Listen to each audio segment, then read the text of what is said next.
manifest. So get ready to rise, cause we about to be the best. Gotta switch it up, gotta break the old habits. Get your mind right, turn your dreams into habits. No negative vibes, only positive thoughts. What's up, guys? Welcome to another episode of the Mindset Cafe podcast. It's your host, Devin Gonzalez, and today we have an extraordinary guest with us. She is an award-winning author. She is a playwright, a freelance writer, as well as a speaker. Some of the things that she's accomplished in her career thus far: she's co-authored Where the War Ends, which is a combat veteran's 2,700-mile journey to heal. And that actually has a Forward Indies Book of the Year Silver Award winner, as well as she has a book coming out, right, a debut, The 23rd Hero. And that's actually a 2024 Reader's Choice Award, and that's a bronze winner right there. And that's actually going to be released in August. Some of her publications could be seen in the New York Times, Insider, Military Times, Mamma Mia, Coffeelicious, and Indeed Design. And some of the plays that she's actually produced could have been seen in New York, Los Angeles, and Miami. So some big cities right there. So with that being said, I'm excited to introduce Rebecca. Thank you so much for coming on today. And let's dive into, what you've accomplished thus far. It's amazing. You have an amazing career thus far. But welcome to the Mindset Cafe. Thank you so much for having me, Devin. I'm super excited to be here. No, of course. Well, let's dive in. I want to pick your brain right away. This is the Mindset Cafe, right? This is for entrepreneurs. This is for just individuals on their personal, growth journey. But how did you get started in, writing? I never wanted to be a writer. And maybe that's why it's very funny that I ended up writing, because in my former life, I was an actor. I went to school for theater. All I wanted to do from the time I was a little kid was be an actor. I was obsessed. I was doing my first play when I was 4 years old. I was begging my parents, like, let's move to Hollywood, please, please, please. And so I went to school. I went out to Los Angeles. I was, hustling, auditioning, doing my thing. And I remember I met this really successful screenwriter, and we were talking, chatting, and she's like, you should get into writing. Why aren't you writing? And I was so insulted. I was like, writing is what you do when you fail at acting. That's how, honestly, that was my mindset, which is insane. And so I resisted it for a long time. And when I finally sort of just went with the flow and I sort of accepted my fate, I guess, everything started opening up for me. And it was clear to me, obviously, I should have been doing this all along. And I wish I had been doing it all along. No, that's awesome. What, in your opinion, what do you think led them to kind of say that? I think they probably looked at me. I was, I moved out to Los Angeles in my mid-20s, which, that's like, you might as well be 95 years old when you're in Hollywood. It's changing now, but back then it was like, you got to be out there when you're 11, 12, 13 and coming up and making connections and building your reel and working from the time you're very young in order to be, to have built the relationships you need to build. So I came out, I wasn't thin. I wasn't gorgeous. I wasn't, I was this Midwestern white, brown hair. There was 10,000 of me everywhere I looked. So I think she probably looked at me and said, it's going to be hard for you. It's going to be really hard for you. Maybe you need to think about making your own work and sort of making, creating your own destiny a little bit, instead of, when you're acting, it's really tough because you're really dependent on someone else saying yes. And what I like about writing is no one can stop me. They might not publish me, but no one can stop me from writing. It's something that I can do on my own, and I don't need anyone's permission. No, that's awesome to hear. But I think personally, just from like the way you speak and like the energy that you have, I personally think that, they might have said it because they saw your creative side, right? Because to be a writer, like, you have to have a creative gene, and that's not natural for everyone, right? So to say that, there's, 1,000 of you, it's like you're still an independent, unique person, and there's ways that, you could have separated yourself from the crowd. But I think the real spark probably came from seeing you act and realizing that you have more of a creative gene than, you were led to believe. Yeah, that's a really good point. And it can be, it's difficult when you're an actor too, because You don't get to write the script. I mean, well, sometimes people do, but like for the most part, you're coming in and you have this role and it already is all set and exists, and you have to listen to the director and help bring out their vision and everything. So in a certain way, it's kind of limiting compared Right. to, you know, creating your own world as a writer writing fiction. No, I definitely agree. It's one of those things where being a writer, it's very similar to, you know, starting a business, right? You may work for someone else, right? Just like you are acting someone else's, you know, script, but then you see things that it should be, and in your own mind, you may not say it out loud, but that right there kind of separates you, because most people just follow the script, they just do what they're told. But then you think of people like Sylvester Stallone, where, you know, he got turned down, you know, so many times that he ended up just writing his own stuff, and then all of a sudden Rocky is a classic, you know. Yeah. You know, Rambo's a classic. So I think that, you know, it's because even just when you're speaking right now, you do have an outgoing, like energetic, you know, side to you, that creative part was just itching to get out. So I mean, that's awesome that, you know, you at least accepted the information and took it and tried. And I mean, look at you now, right?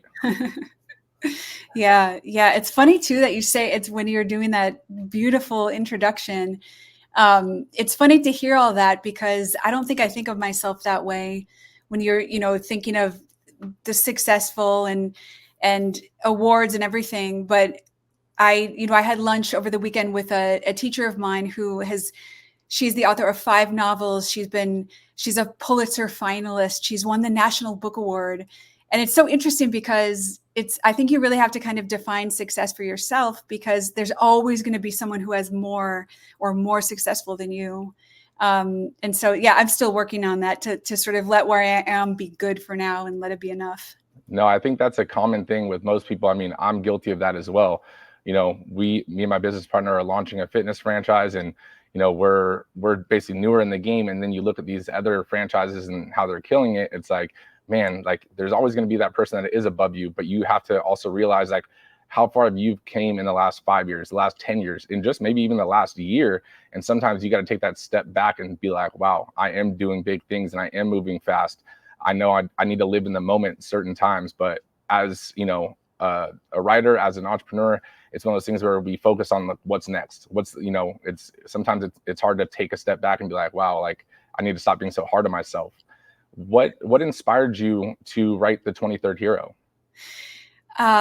Okay, a little bit of a sad story, but I'll bring us up in the end. It'll be All right. helpful in the end. So I was going through a divorce. I was on my own with 2 really young kids, like a 1-year-old and a 3-year-old, 2 little boys.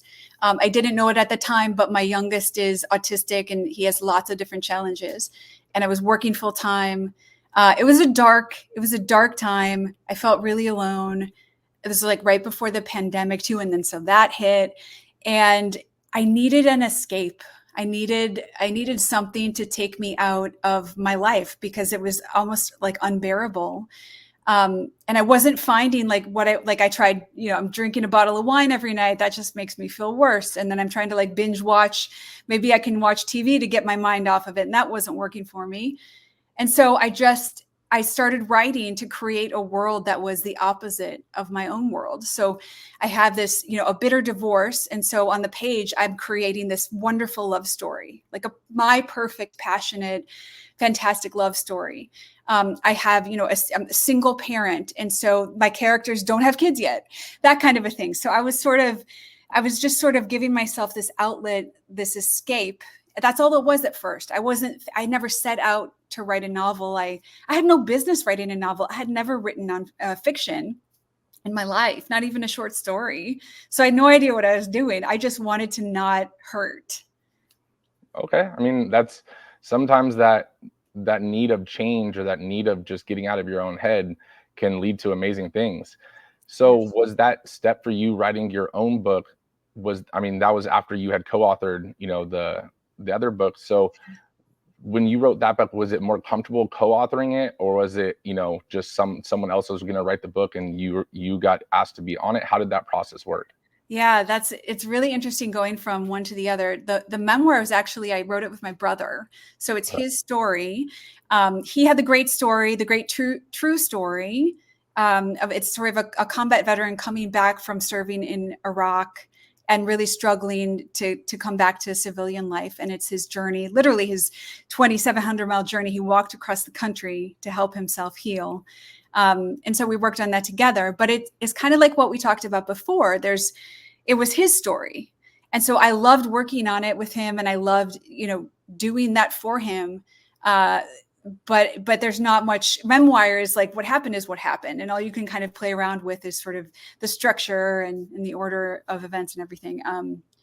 But anyway, the novel was a chance to do whatever I wanted. I wasn't constrained by someone else's story or someone else's voice. It could be anything, and that can be intimidating even sometimes when, gosh, it could be absolutely anything. But for me, it was exciting. I write as part of my day job. I'm writing everywhere, but most of the writing I do for work it has to be a certain way for someone else. And so this kind of work, the fiction, was just, no one can tell me what to do. No, I mean, that's huge. And that's a big step. And, I commend you for that step and that essentially leap, because writing someone else's story, or writing, what someone else tells you to do with, the freelance writing and stuff, you only have a certain zone of creativeness that you can kind of explore. But when you do have basically an empty sandbox and you can create anything, it seems like it would be, easier, but at the same time, you can get in your own head because you're like, it could be anything, but is this what people are going to like? Is this, so you start being really like hard on yourself as well. And so that's a scary jump, but that's awesome that you took it. And I applaud you for that. With writing your book, and you've, written plays and stuff, what was that mindset shift, or what is that perspective change that you have to be able to write one or the other, because the structures are so different, at least in my opinion, I would think. Yeah, they're definitely different form. I actually worked on a play because I was pitching my novel. I was trying to sell the novel, and that process publishing is just slow as molasses. So it can take, your months, 6 months, 9 months. I mean, to me, it just feels like an eternity. And I wanted to distract myself with something different. Well, it's funny. What I noticed though, is that the forms are different. Like in a play, a place like a script is not the finished product, because their actors are going to bring their interpretations, directors, lighting, sound. It's almost more like you're giving a bit of an outline, and then someone's going to it's very collaborative. They're going to pick up your script and they're going to interpret, and they're going to layer on their thinking to it, it's beautiful. It's lovely. It does make me appreciate writing fiction though, because there's, again, more control. I guess I'm a little bit of a control freak. But you write a line in a script and the actor can say it in a way you never intended. Or the producer might hire actors who were nothing like what you imagined, that sort of a thing. And sometimes it can be better than what you imagined, which is great.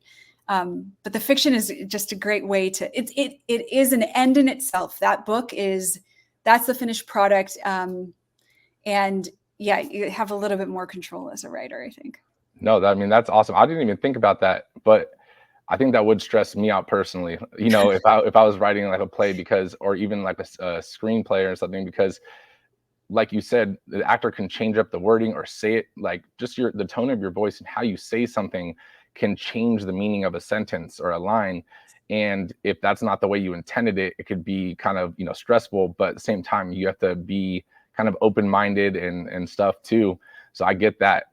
Is there a process though with, writing a book like The 23rd Hero, where it is all you and you're trying to write it in a way that everyone picks up the information in the same manner, right? Because, for example, if you text someone, they might read it, 10 different ways and interpret it 10 different ways, versus if you call them, they can hear the sound of your voice, they can hear, all those kind of things. So is there a certain like mindset you have to kind of get into when you're writing something like that to, convey your message? Yeah. I think the best thing you can do is to be a part of a writing group or to go to writing workshops, because you get exactly that. You get other people reading your work, carefully reading your work and asking you questions, and you get to hear what they didn't understand, what didn't make sense to them. So much of the book is a response to that feedback. I used to be so afraid of feedback. Like I used to not want any feedback because I wanted to just be perfect And if I got feedback, I just wanted it to be like, it's brilliant, and period, end of sentence. But what I've learned in working on this book is if you're getting good feedback, there's nothing better, because you have that moment of that light bulb, like, aha, good feedback doesn't make you feel bad about yourself. It makes you feel like, aha, now I can fix that. Yes. And sometimes you have things that are bothering you in the back of your mind, but maybe you weren't ready to look at it, or you didn't know how to fix it. And then someone else can just ask a question. They don't have to solve it for you, but they ask the right question, and suddenly you know how to fix it. And a lot of that, the clarity that in the final version of the book has come from people asking me questions. And sometimes I respond right in the text. There's a question, my character Sloane is my protagonist. She has a perfect memory. This is a big plot point in the book, is her superpower memory. She can remember everything, even from like the day she was born as a baby. And I had a scene where she's meeting her love interest, and there's a line that's sort of like, oh, I can't remember my own name, because she's so enamored with this man who walks in. And one of my readers, a writer friend, said, I thought she could remember everything. And I said, oh, yeah, well, she can, but in this moment. So then I go back and revise, and then it becomes part of the scene. So there's lines like, she could remember, who could remember anything, even her, when faced with such a face. So it improves the writing. No, that's awesome. Two questions. How do you go about starting to write a book like that, right? Because I'm sure that you can't just start typing and then, because like you're saying, you're all of a sudden you're thinking about the ending, and you got to kind of know where the story goes. So how do you kind of start your process in writing a book? Yeah, I by making mistakes. That's how I started. I had no idea what I was doing, and I spent a good at least 3 months just kind of flailing around on the page and having conversations with characters, just like back and forth, trying to get to know them. And after 3 months of that, I said, I think I need some help, because I don't know where to go from here. So I got a structure book. I don't know if you've ever heard of the Save the Cat screenwriting books. It's Save the Cat. I think Blake Edwards, someone will correct me if that name is wrong. I'm sorry. But Save the Cat books. And they also have like Save the Cat writes a novel. Save the Cat writes YA. And I love them because they're not fussy. I'm not, a literary person in the sense that I have my MFA, and I'm more from that theatrical background. So I love that they're not fussy. It's not pretentious. It's fun to read. It's really accessible, but it's really smart, because it tells you, okay, 20% into your story, this has to have happened by now. Halfway through your story, here's where things need to shift somehow. And it's not prescriptive. You have all the freedom in the world, but it gives you just a building blocks and sort of what goes where.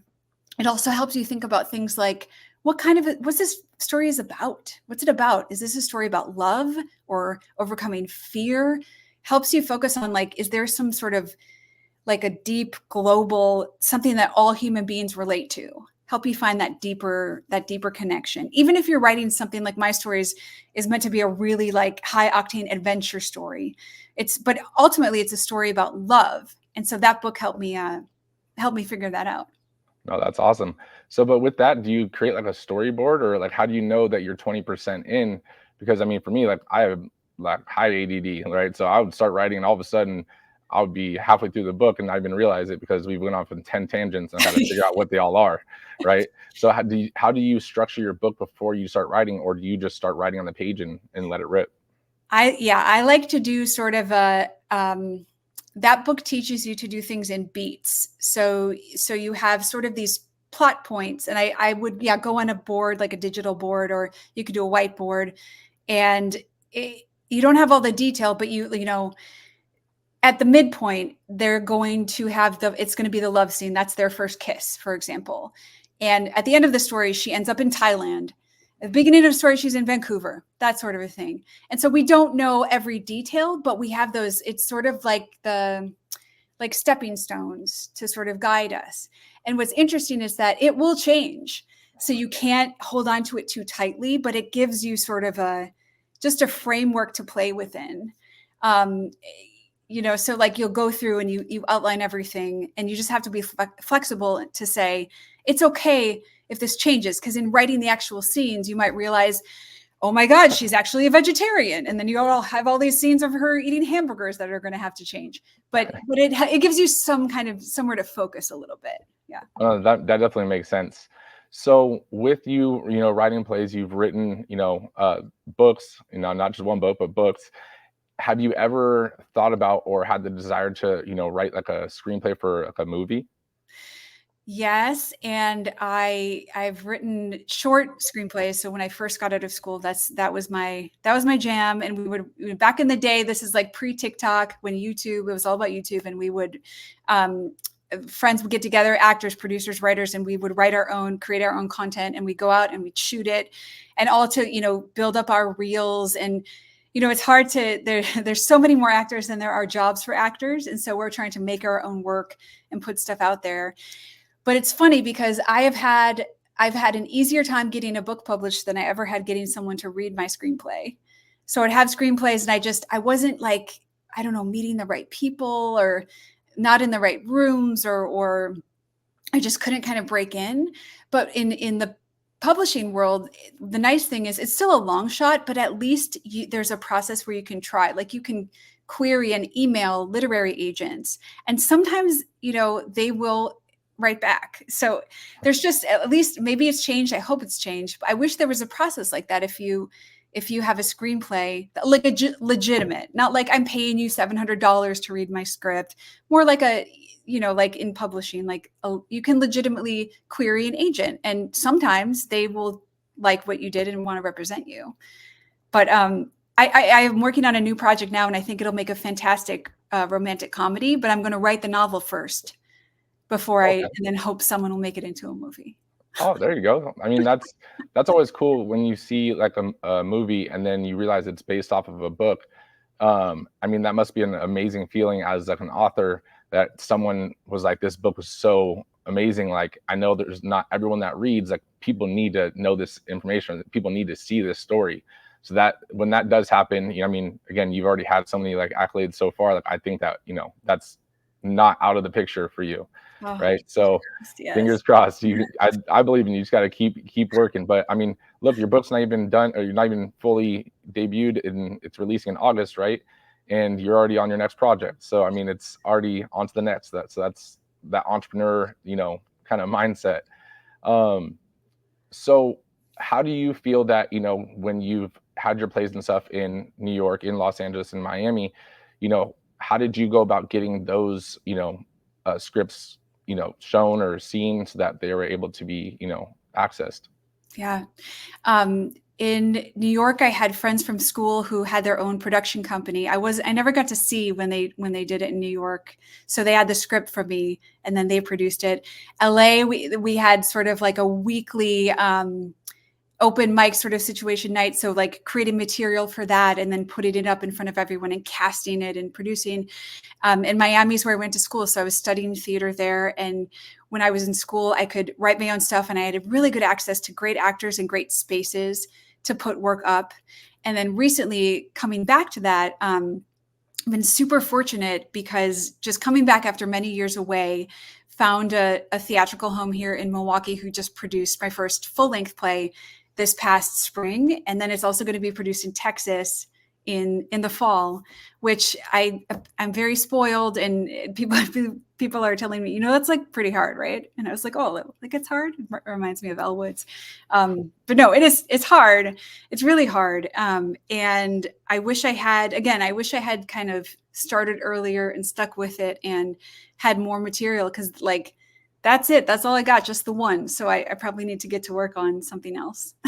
No, but I mean, that is hard. I mean, from what it sounds like, I mean, that's not something that everyone can do. And I mean, you've already had other ones shown, and this one might be that breakthrough moment where people are like, okay, well, where's the next one? Like, yeah, we want more, right? So who knows? You might be, handling 2 projects at once after this one gets, shown. So that's awesome. What are some of the things that you've had to deal with within your own, belief system on like limiting beliefs and overcoming those limiting beliefs? Yeah, I think I just never know. I never know if something is good because I never know if people tell me something is good if they really mean it. Whereas if people tell me something's bad, I always believe that, which is ridiculous, right? And so I'm kind of learning that all I can do, I feel like at the end of the day, I'm only in charge of the effort and the time. I can't be in charge of the perceived quality because I am, we're all just a filter, right? So I can never be a writer like anyone else. Like it's going to come out of here and it's going to be what it is. Like my stuff, like it's rom-com, it's humor. I'm not going to write like the great American Pulitzer novel, although there's been some humor. That's one novel or one Pulitzer's. But anyway, my point is that I can't be different than I am. And I can't make someone else like it or say it's good. And what I've learned to do is ask myself, am I happy with it? Is it the best I could do? Do I like it? And to let my opinion of the work have a vote. I used to not do that. I used to not care what I thought, and everybody else's opinion mattered more than mine. And at the end of the day, we can't really know another person. They could be saying it's great just because they want to be kind to me, or they're just blowing smoke, or maybe they do really mean it, but I don't know. I'll never know. So I can't base the value of the work on that. For this book, I think to go from having absolutely no experience to it's about 5 years later. It took a long time to learn how to do what I was doing, and it's definitely imperfect. But when I was just listening to the audiobook, we just finished recording that, and I like it. And so some people already I know do not. I got some minus 1 stars on Goodreads, but I like it, and so that's all I can do. I mean, that's, like you said, that's all you can do. And I mean, you're going to be happy and proud of your work because it's something that you wanted to do. And if you try to be like another writer, then it's going to almost look like, you're a sheep, and then you're going to get lost in the herd, and you're just the next author out there, right? But when you're you and you stay true to yourself, then that's when you start to really stand out and flourish, right? In your creative zone of genius, right? I know one of the big topics that, you're about is, finding love in relationships in that relation. And that basically you don't need to look for love in a relationship, but you need to look for love in yourself first. Can you elaborate a little bit on that? Yeah, that's sort of the whole journey of this story. This woman, she's just from the earliest age feels just ashamed of who she is. She's got this memory, and she was taught that it's a deep flaw that should be hidden from the world. And her story is about not just accepting who she is, but learning to find that love within herself, that it doesn't require an outside source. It doesn't go away if a person goes away. And so it's about learning that we don't need to get love from anyone else. I think that's not the way that love, that's not the nature of love, right? We all have it. That's what we're made of. And there's stuff that can get in the way. There's stuff that can make us blind to it. There's stuff that can make it hard to receive and give. But ultimately, no one else can give you that. That's something that that's our birthright, I think. No, definitely. And I think that, I mean, for me, it's one of those things where if you can't love yourself, how can you expect other people to show you that love? If you can't respect yourself, if you can't, all those things, it has to start within self first, right? And then that confidence or that is shown to others, and they, kind of follow suit in that. But in your opinion, what do you think that leads people to search for love in relationships before finding love in themselves? Right. Well, I mean, yeah, I think we're sort of conditioned to do that, right? It's like we grow up with all of these images, film, media, whatever, about, we see people getting married on the beach and now they're happy, or they get more money and now they're happy. And when you have, you fall in love, or you have some success, or you finally make some money, if things come, you achieve some dreams, you quickly realize, like, if you have an emotional high from any of that, it is very short-lived. And then you're on to the next, well, how else can I get that hit of happiness or that hit of love? And so that's not the real stuff. That's the cheaper, the fleeting stuff. And that's not real love. the real stuff is it's like a joy that comes from inside. Nothing outside, nothing out here can take it away. And it's not like caused by something that happened to you. I feel like it's not caused by an event. It's something that kind of like it's bubbling up and it's there for no reason at all. Cause it's like our nature. And I think like for me, I think what I'm here to learn is all about getting rid of those barriers. No, I think that's awesome. That's an amazing perspective. I agree, and I think it's not something that you should be searching for, even within yourself or on the outside, where it does come in waves, right? Love isn't something that should be almost like an adrenaline rush, right? Mm-hmm. It may happen, but at the same time, you should always know that there's that foundation of it within self, and from the people around you. But it's something, and at least in my opinion, I think love is something that grows, right? So it's something for yourself, it's something that is practiced, right? You have to practice the skill of loving yourself, especially when there's so many outside influences, and that love within yourself will grow over time and it will thicken, and then it will be unbreakable. And then with, even relationships, friendships, all that kind of stuff, like you don't just meet someone and all of a sudden you love them, right? So they're not going to love you right away, or at least they shouldn't. If you do, then you might have a stalker, but it's one of those things where, again, relationships, all of a sudden, it's not one event that you find love, like you said. Love builds over time. It's that respect. It's that, everything that other person gives you. But again, it starts within self before that could ever happen and be a true, strong relationship. So I think that's awesome. And your mindset behind that is amazing. Can you give a little more on like what's your next project coming out? Because I know this is the book, and what the next one's a book as well, right? Yeah, a novel. It's a romantic comedy. I don't know if I have a good elevator pitch yet, but it's it's kind of the same story. It's about a woman who's turning 40, and she's a matchmaker who can make matches for everyone but herself. And she has it in her mind that if she doesn't meet the right guy this summer, she's going to be alone forever. Her life is over. So it's like sort of the hijinks about her trying to find the right person, like on a clock. And it's funny though, because it's the same story. I have a friend that there's a very famous quote about this, that like all writers are writing the same story over and over. And I see this in my friends' work too. I used to resist it. I was afraid that I was going to write the same book again. And my friend told me, she's like, well, you are. That's what we all do. Right. So like we see themes, like she has a lot of themes around like economic inequality in her work. And that's just sort of like her core thing she's exploring as an artist. And I think mine is about self-love. And so the characters have different names, and it takes place in a different location. But the story is the same. It's about someone learning that they're to accept themselves, learning to trust themselves, learning to listen to that inner voice and not let the world tell you what you are. No, I think that is true, right? Like authors, even, screenwriters, like even let's say movies, right? You watch an action movie, you already know there's going to be a general plot, right? But we still watch the next one, right? For example, Fast and the Furious, they have 10 of them, and we still watch them because they're great movies. You want to know what happens in between the beginning and end. So I think that your zone of creativeness is that, self-development, self-love, and learning lessons within. But again, there's so many different ways you can twist and turn the story that people are still going to be engaged. And then it's a little lesson. So like your next project, kind of sounds like the same paradox of, King Solomon, gives the best advice to everyone, but basically makes the worst decisions himself.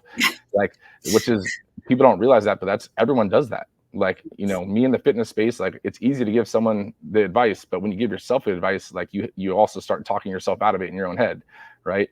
So I think that's an amazing message, and I think that one will be an amazing, book as well. So that's awesome.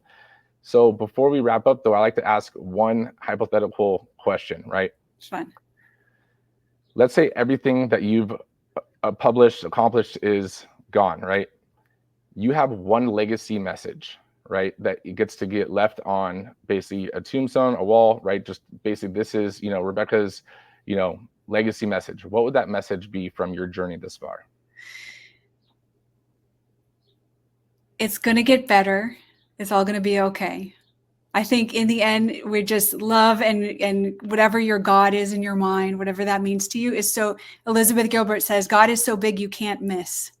So I think we all walk around just terrified all day, every day, and so worried about what's going to happen in the future. And, we're always just here now. And even when we get to the future, it'll be now again. And so I think it's all going to be all right. And all you ever have to do is right now. I like that. That's awesome. Well, where can people connect with you? Where can people, learn more about the works that you publish and get their hands on the 23rd Hero? Yes. You can grab the book, The 23rd Hero. You can pre-order now, Amazon, Barnes & Noble, wherever you get your books. You can go to your favorite indie bookstore. They can order it for you. I'm at RebeccaAnnNguyen.com. So my full name, you can Google me, or at Rebecca N. Writes, WRITES. That's my handle on the socials.